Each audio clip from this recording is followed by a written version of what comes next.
ಸ್ನೇಹಿತರೆ ನಮಸ್ಕಾರ. ನಾನು ನಿಮ್ಮ ಮದನ್. ಎಲ್ಲರೂ ಹೇಗಿದ್ದೀರಾ ಸ್ನೇಹಿತರೆ? ಒಂದು ರಿಕ್ವೆಸ್ಟ್ ಅಂತ ಅಂದರೆ, ಇನ್ನೂ ನನ್ನ ಚಾನಲನ್ನು ಯಾರೆಲ್ಲ ಸಬ್ಸ್ಕ್ರೈಬ್ ಮಾಡ್ಕೊಂಡಿಲ್ಲ ಪ್ಲೀಸ್ ಸಬ್ಸ್ಕ್ರೈಬ್ ಮಾಡ್ಕೊಳ್ಳಿ. ಹಾಗೆಯೇ ನನ್ನ ವಿಡಿಯೋಸ್ ಆಗಲಿ ಮತ್ತು ನನ್ನ ಚಾನಲನ್ನು ಶೇರ್ ಮಾಡೋ ಮುಖಾಂತರ ನನಗೆ ಸಪೋರ್ಟ್ ಮಾಡಬೇಕು ಅಂತಂದೇಳಿ ಕೇಳ್ಕೊಳ್ತಾ, ಇವತ್ತು ಒಂದು ಮುಖ್ಯವಾದ ವಿಷಯನ ತೊಗೊಂಡು ಬಂದಿದ್ದೀನಿ. ಅದರಿಂದ ಅಟ್ಲೀಸ್ಟ್ ಸ್ವಲ್ಪನಾದರೂ ಉಪಯೋಗ ಆಗುತ್ತೆ ಅನ್ನೋದು ಒಂದು ನನ್ನ ಉದ್ದೇಶ. ಅದೇ ಉದ್ದೇಶದಿಂದಲೇ ಈ ಕಾನ್ಸೆಪ್ಟನ್ನು ನಾನು ತೊಗೊಂಡು ಬಂದಿದ್ದೀನಿ. ಮೊನ್ನೆ ಒಂದು ಸುಪ್ರೀಂ ಕೋರ್ಟು ಆರ್ಡ್ರ್ ಆಗಿದೆ. ಆರ್ಡ್ರ್ ಅಂತ ಅಂದರೆ ಒಬ್ಬರು ಆ್ಯಕ್ಚುಲಿ ಅದು ಕೇಸ್ ಹಾಕ್ಕೊಂಡಿದ್ರು. ಆ ಕೇಸ್ ಹಾಕ್ಕೊಂಡಿರ್ಬೇಕಾದ್ರೆ ಅದು ಅವರ ಪರವಾಗಿ ಯಾವ ಥರ ಎತ್ತಿ ಹಿಡೀತು ಸುಪ್ರೀಂ ಕೋರ್ಟು ಅನ್ನೋದು ಒಂದಿದು.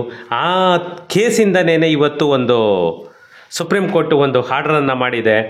ಯಾಕಂತಂದರೆ ಯಾವುದೇ ಒಂದು ಪ್ರಾಪರ್ಟಿ ಒಂದು ಇದಾಗಲಿ ಮೊದಲಿನ ಪ್ರಾಧಾನ್ಯತೆ ಕೊಡಬೇಕಾಗಿರೋದು ಬಂದ್ಬಿಟ್ಟು ಫ್ಯಾಮಿಲಿಗೆ.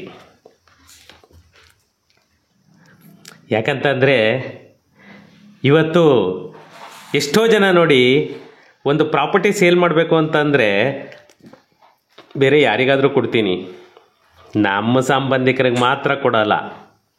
ಈ ಡೈಲಾಗ್ ಕಾಮನ್ ಡೈಲಾಗ್.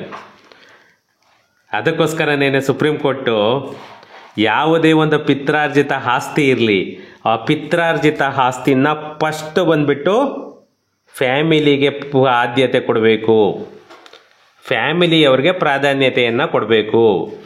ಫ್ಯಾಮಿಲಿಯವರು ಏನಾದರೂ ನನಗೆ ಬೇಡ, ನನ್ನ ಕೈಲಿ ತೊಗೊಳ್ಳಿಕ್ಕಾಗಲ್ಲ, ನನಗೆ ಆ ಕೇಪೆಬಿಲಿಟಿ ಇಲ್ಲ ಅಂತ ಹೇಳಿದ್ರೆ ಮಾತ್ರನೇ ಆ ಪ್ರಾಪರ್ಟಿಯನ್ನು ಬೇರೆಯವ್ರಿಗೆ ನೀವು ಸೆಲ್ ಮಾಡ್ಬೋದು.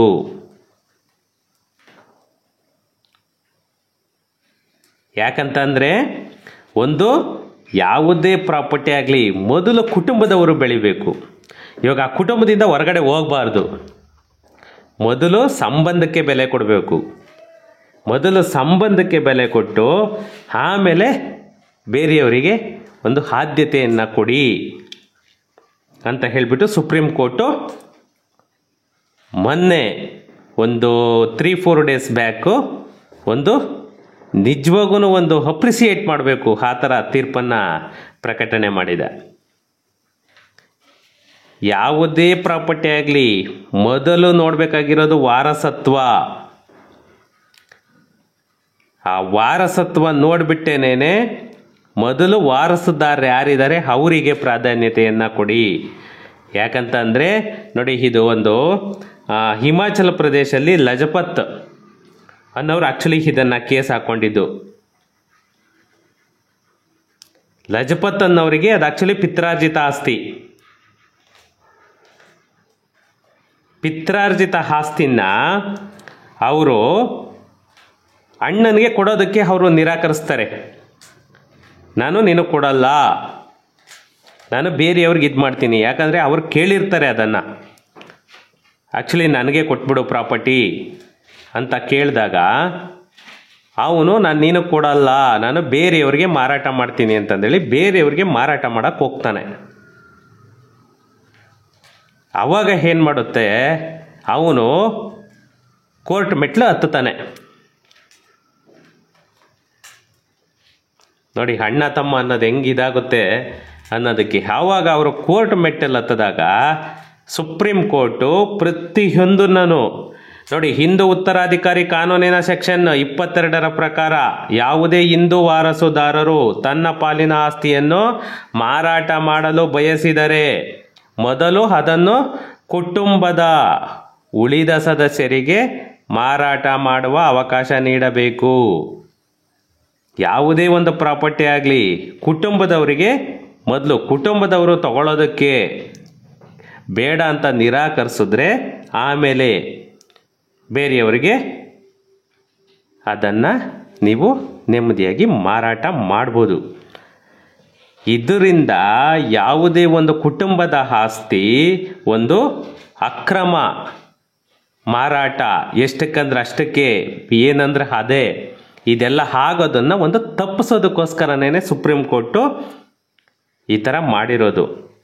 ಯಾಕಂತ ಅಂದರೆ ನೋಡಿ, ಈ ತೀರ್ಪು ಬಂದಿರೋದ್ರಿಂದ ಇವಾಗ ಯಾವುದೇ ಒಂದು ಪೂರ್ವಜರ ಆಸ್ತಿಗಳು, ಯಾವುದೇ ಒಂದು ಪೂರ್ವಿಕರ ಆಸ್ತಿಗಳಾಗಲಿ ಅದು ಒಂದು ನೆನಪಾಗಿ ಹಂಗೆ ಉಳ್ಕೊಳ್ಳುತ್ತೆ ನಮ್ಮ ಹತ್ರನೇ. ಮತ್ತು ಅದು ಟ್ರಾನ್ಸಾಕ್ಷನ್ಗಳಾಗಲ್ಲ ಬೇರೆಯವರಿಗೆ, ನಮ್ಮ ಕುಟುಂಬದಲ್ಲೇ ಇರುತ್ತೆ. ಅದರಿಂದ ಸೆಕ್ಯೂರ್ ಆಗಿರುತ್ತೆ ಪ್ರಾಪರ್ಟಿ.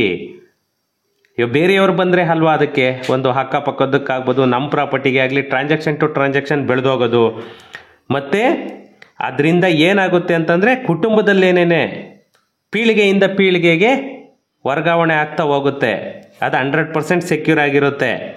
ಈ ಥರ ಮಾಡೋದ್ರಿಂದ 100% ಇಸ್ ದ ಸೆಕ್ಯೂರ್ಡ್ ಪ್ರಾಪರ್ಟಿ. ಬೇರೆಯವರಿಗೆ ಯಾರಿಗೂ ಇದಾಗಲ್ಲ. ಈ ಉದ್ದೇಶದಿಂದಲೇ ಸುಪ್ರೀಂ ಕೋರ್ಟು ಈ ಹಿಂದೂ ಕುಟುಂಬದ ಆಸ್ತಿಯ ಭದ್ರತೆ ಹಾಗೂ ಹಕ್ಕುಗಳ ಸಮರ್ಥನೆ ಅನ್ನೋದನ್ನ ಮನದಲ್ಲಿಟ್ಕೊಂಡು ಇದಕ್ಕೆ ಯಾವುದೇ ನಾವು ಸಂಶಯ ಪಡಬಾರ್ದು ಅನ್ನೋ ಒಂದೇ ಒಂದು ಇದರಿಂದಲೇ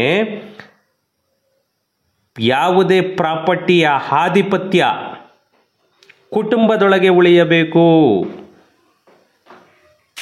ಕುಟುಂಬದೊಳಗೆ ಉಳಿಯಬೇಕು. ಅದನ್ನು ಬೇರೆ ಕುಟುಂಬದವರಿಗೆ ನಾವು ಯಾವುದೇ ಕಾರಣಕ್ಕೂ ಇದು ಮಾಡಬಾರ್ದು.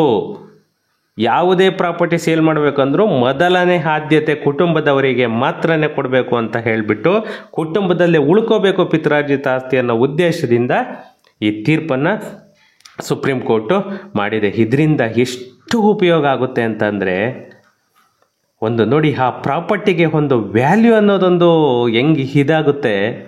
ಒಂದು ಇದು ಕೋರ್ಟ್ವರೆಗೂ ಹೋಗೋ ಇದ್ದಿಲ್ಲ. ಅಣ್ಣ ತಮ್ಮ ತಿಳ್ಕೊಬಿಟ್ರೆ ಸಾಕು, ಅಣ್ಣ ತಮ್ಮ ತಿಳ್ಕೊಬಿಟ್ರೆ ಸಾಕು.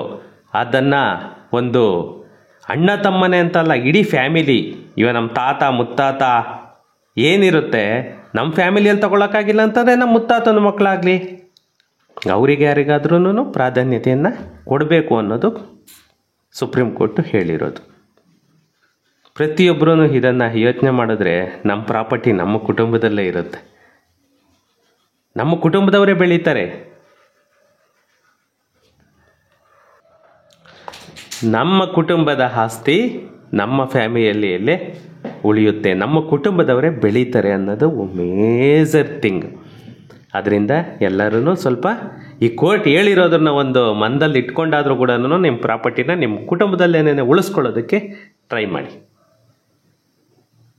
ಇದು ಸುಪ್ರೀಂ ಕೋರ್ಟ್ ಆರ್ಡ್ರ್ ಅಂದ್ಕೋಬೇಡಿ, ನೀವು ನಿಮ್ಮ ಮನಸ್ಪೂರ್ವಕವಾಗೇನೆ ತಿಳ್ಕೊಂಡು ಅದನ್ನು ನಿಮ್ಮ ಫ್ಯಾಮಿಲಿಯಲ್ಲೇನೇ ನಿಮ್ಮ ಪ್ರಾಪರ್ಟಿ ಉಳಿಯೋ ಥರ ಮಾಡಿ.